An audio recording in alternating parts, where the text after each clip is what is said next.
Iran কি পারমাণবিক বোমা পরীক্ষা করে ফেলছে, বোমা কি বানায় ফেলছে? 2017 সালে উত্তর কোরিয়া যখন পারমাণবিক পরীক্ষা চালায় তখন 6.3 মাত্রার ভূকম্পন রেকর্ড করা হয়। এইটা ছিল বিস্ফোরণ জনিত কৃত্রিম ভূকম্পন। গতকালকেও ইরানের সেমনানে 5.1 মাত্রার ভূকম্পন হয়েছে। সেমনান ইরানের মিসাইল টেস্ট এরিয়া। এইটা ইরানের প্রধান মহাকাশ উৎক্ষেপণ কেন্দ্র। এখান থেকে সাফির এবং সিমোরগ লঞ্চ ভেহিকলের মাধ্যমে স্যাটেলাইট উৎক্ষেপণ করা হয়। এই কেন্দ্র থেকে ইরান বেশ কয়েকবার ব্যালিস্টিক মিসাইল এবং মহাকাশযান উৎক্ষেপণ করছে। সেমনান একটা মরুভূমি অঞ্চল এবং এইখানে সেই কারণে জনসংখ্যা নাই, লোকজন নাই, লোকজন বাস করে না। সেই কারণে এই জায়গায় ব্যালিস্টিক মিসাইল এবং রকেট পরীক্ষা চালানো খুব নিরাপদ। 100 কিলোটনের পারমাণবিক বোমার ভূগর্ভস্থ বিস্ফোরণ হইলে সাধারণত 5 মাত্রার ভূকম্পন অনুভূত হয়। এই সামনান এলাকায় ভূগর্ভস্থ পারমাণবিক বিস্ফোরণের জায়গা হিসেবে তৈরি করেছে ইরান। এই রিপোর্ট অনেক আগেই আসিছে। অনেকে চিন্তা করতেছে এইটা প্রাকৃতিক ভূকম্পন না, তবে এই ভূমিকম্পের কেন্দ্র মাটির 10 কিলোমিটার গভীরে। আমি তো আর বিশেষজ্ঞ না, যা পত্রিকায় দেখলাম আর কি, সেটা থেকেই বলতেছি আপনাদেরকে। তবে 2024 অক্টোবরে এই সেমনানে একই মাত্রা ভূমিকম্প হয়েছিল।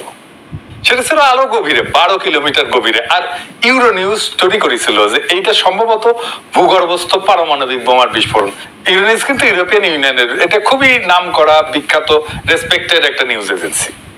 তবে পরে জন হপকিন্স ইউনিভার্সিটির গবেষকেরা এটা নিয়ে আরো বিস্তারিত গবেষণা করছিলেন, করে দেখাইছিলেন যে এই ভূগর্ভস্থ পারমাণবিক বোমার বিস্ফোরণের যে আলাপ হইতেছে সেটা আসলে সত্য না। এখন প্রশ্ন হইতেছে, যাই হোক, এটা হয়তো পারমাণবিক বিস্ফোরণের জন্য ভূমিকম্প হয়নি, সত্যি সত্যি একটা প্রাকৃতিক ভূমিকম্প হয়েছে। কিন্তু প্রশ্ন হইতেছে যে ইরানের কি আদৌ পারমাণবিক পরীক্ষা করার দরকার আছে? যদি সে পারমাণবিক বোমা বানায়ও ফেলে তাইলে কি পরীক্ষা করাটা জরুরি, করতেই হবে? না, এটার দরকার নাই।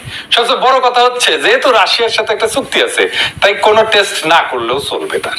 কিন্তু আসলে কি ইরান পারমাণবিক বোমা তৈরি করে ফেলছে যেমন অনেকে মনে করতেছে? ইসরায়েল তো বারে বারে কমপ্লেন করতে যাচ্ছে, কিন্তু এটা কি করছে? আসেন এটা একটু বুঝে দেখি।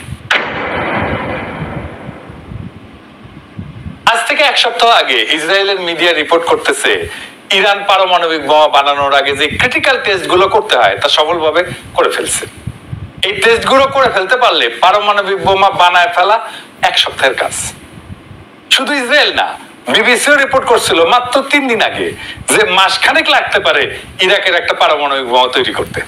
এই যে তুলসী গ্যাবার্ড, যে আমেরিকার ন্যাশনাল ইন্টেলিজেন্সের ডিরেক্টর, সে বলছিল যে ইরাকের কাছে এনরিচড ইউরেনিয়াম, মানে বোমা বানানোর, পারমাণবিক বোমা বানানোর জন্য ইউরেনিয়ামকে এনরিচ করতে হয়। এইটা স্টক ইরানে মজুদ এত আছে যে পারমাণবিক শক্তিধর দেশের কাছেই শুধু সেই পরিমাণে থাকে। IAEA 1 দশক ব্যাপী একটা অনুসন্ধানের পর একটা তদন্ত রিপোর্টে বলছিল যে ইরান 1980 থেকে 2003 সাল পর্যন্ত এমন কিছু কাজকর্ম করছে তার পারমাণবিক কর্মসূচিতে, প্রমাণ পাইছে যা পারমাণবিক বোমা বানাইতেই শুধু করা হয়। 1 বছর আগে, প্রায় 11 মাস থেকে 1 বছর আগে ব্লিংকেন বলছিল যে ইরান 1 থেকে 2 সপ্তাহের মধ্যে পারমাণবিক বোমা বানাইতে পারবে। For a nuclear weapon is now probably 1 or 2 weeks away from doing that. Now, they haven't developed a weapon itself. 1 or 2 weeks. 1 or 2 weeks is probably what the realistic breakout time is.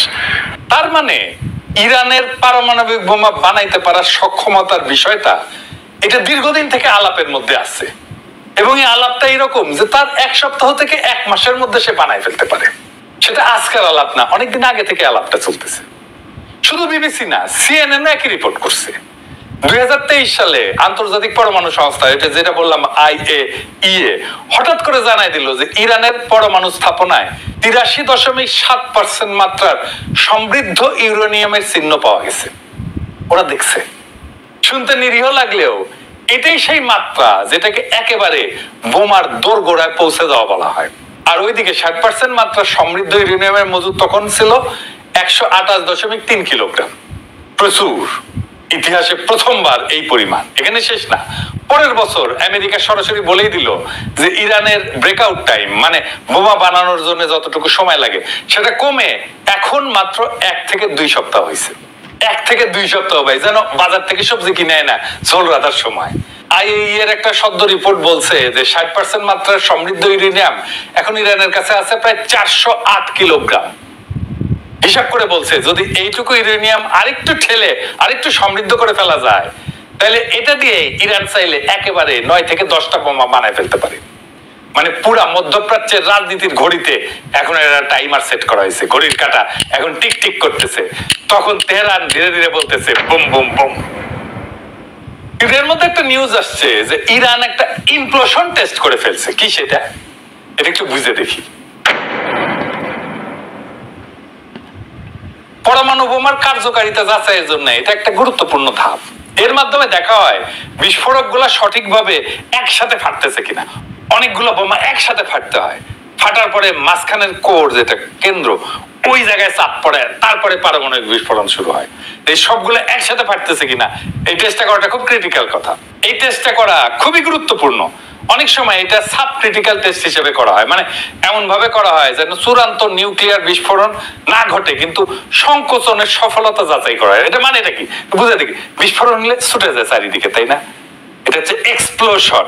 R implosion মানে হচ্ছে বাইরে থেকে ভিতর দিকে ঢুকে আসে। এইভাবেই আসলে পারমাণবিক বোমা ফাটে। প্রথমে বাইরে থেকে একটা বিস্ফোরণ হয় যেটা ভিতর দিকে আসে, আর ভিতরে কোরে থাকে পারমাণবিক বোমা, সেটাকে ফাটায় দেয়।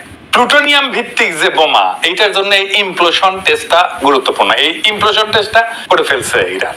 হিরোশিমায় যে বোমাটা পড়ছিল ওইটা প্লুটোনিয়াম বোমা ছিল না, কিন্তু নাগাসাকিতে এটা প্লুটোনিয়াম বোমা ছিল। এই টেস্টটা গোপনেই করে দেশগুলা, কারণ পূর্ণমাত্রা পরমাণু বিস্ফোরণ আন্তর্জাতিক নজরদারিতে পড়ে।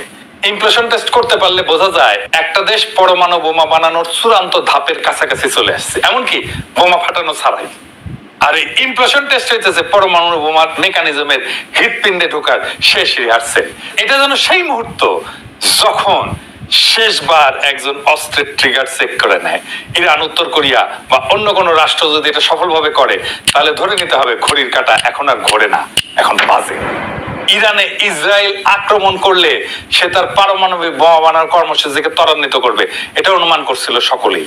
সম্ভবত ইরান এই কাজটা করে ফেলছে। তাই এখন ট্রাম্পও বলতেছে আমাদের গোয়েন্দারা যে রিপোর্ট দিছে ইরান পারমাণবিক বোমা বানাইতেছে না, এটা ভুল। ট্রাম্প কইছে যে 2 সপ্তাহ টাইম চাই, তারপরে সিদ্ধান্ত নিব ইরানে অ্যাটাক করব কিনা। আমেরিকার বাংকার ব্লাস্টার বোমা আছে, যে বোমা যেটা মাটির নিচে থাকা ভূগর্ভস্থ বাংকার বা স্থাপনা ধ্বংস করতে পারে। ইরানের পারমাণবিক স্থাপনাগুলো সব মাটির নিচে, তবে ইরানের পারমাণবিক স্থাপনা এত গভীরে যে আমেরিকার বোমা সেই পর্যন্ত পৌঁছাবে না, বাংকার ব্লাস্টার আনুক আর যাই আনুক। এখন প্রশ্ন হইতেছে ইরানে কি আমেরিকা আক্রমণ করবে? ট্রাম্প তো সিকিউর পারিচ্ছে। অনেকে মনে করতেছে ইরানকে হুতায় দেবে আমেরিকা আর ইসরায়েল একসাথে। আমার অনুমান এটা পারবে না। ইরান সম্ভবত বানায় ফেলছে পারমাণবিক বোমা। আমেরিকান আক্রমণ হলে ইরান তার সর্বশক্তি প্রয়োগ করে পাল্টা আক্রমণ করবে, আর সেটা হইতে পারে পারমাণবিক বোমা তৈরি হয়ে থাকলে সেটার ব্যবহার করা। ইরানের একরোখা সাহসী অবস্থান দেখতেছেন না? এই প্রস্তুতির কারণেই সম্ভবত এই সাহসী অবস্থান আমরা দেখতে পাইতেছি।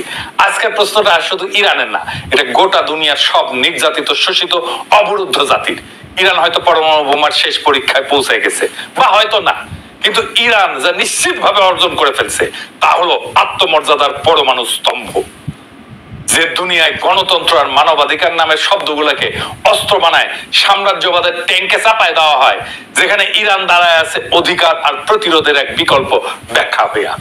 এই প্রতিরোধ শুধু ইসরায়েলের বিরুদ্ধে না, এই প্রতিরোধ সেই সাম্রাজ্যবাদের বিরুদ্ধে যেটা জাতিসংঘকে নিজের ঘরের চাকর বানায় রাখে আর আইএই এর রিপোর্টটাকে নিজের মিসাইলের সময়সূচি হিসেবে ব্যবহার করে। ইরান যদি সত্যি সত্যি পারমাণবিক বোমা বানায় থাকে তাইলে সেটা গোটা দুনিয়াকে ধ্বংস করার জন্য না, বরং নিজেদের ধ্বংস হওয়া থেকে বাঁচানোর জন্য। এটা ধ্বংসের প্রতিশোধ না, অস্তিত্বের প্রতিরক্ষা। অনেকে বলতেছে আমেরিকা হামলা করবে, ইরান শেষ হয়ে যাবে। তাদের বলি, শেষ হয়ে গেলে ফিলিস্তিনের শিশুদের চোখে যে আগুন দেখো, সে আগুন কিভাবে এখনো জ্বলে। শেষ হয়ে গেলে ইরানের বৈজ্ঞানিকেরা কেন এখনো গোপনে কাজ করে। শেষ হয়ে গেলে এক জনপদের সাহস কিভাবে বিশ্ব শক্তির রাডারে ধরা পড়ে। ইরান এখন আর শুধু একটা রাষ্ট্র না, ইরান এখন এক আইডিয়া। ইরান এখন এক চেতনা, এক সাহসের, আত্মমর্যাদার, দাঁতে দাঁত চেপে সহ্য করার, আবার দাঁড়ায় যাওয়ার চেতনা। একটা জাতির না, একটা সময়ের, একটা যুগের প্রতিনিধিত্ব করে এখন ইরান। কেউ যদি পতনের শেষ প্রান্তে দাঁড়ায় থেকে চোখে আগুন ঝরাইতে পারে, তাহলে পুরা দুনিয়ার রাজনীতির মানচিত্র বদলে দিতে পারে সে। মাথা উঁচু করে দাঁড়ায় থাকো ইরান। তোমার এই দাঁড়ায় থাকা এক একটা পারমাণবিক বোমার চাইতেও শক্তিশালী। তোমার পতন না, তোমার প্রতিরোধী হবে ইতিহাস। আর সেই ইতিহাস লেখা থাকবে, একটা জাতি যখন আত্মমর্যাদাকে জড়ায় ধরে, তখন দুনিয়ার সব মিসাইলও তার কণ্ঠ রোধ করতে পারে না। ইরানের লড়াইয়ে পরাজয় নাই, আছে শুধু প্রেরণা। তুমি আঘাত খেয়ে আবার উঠে দাঁড়াবে, কারণ তুমি ইরান। সাহস যার আর এক নাম, ইনকিলাব জিন্দাবাদ। রহমতে আলম নবী নূরে মুজাসসাম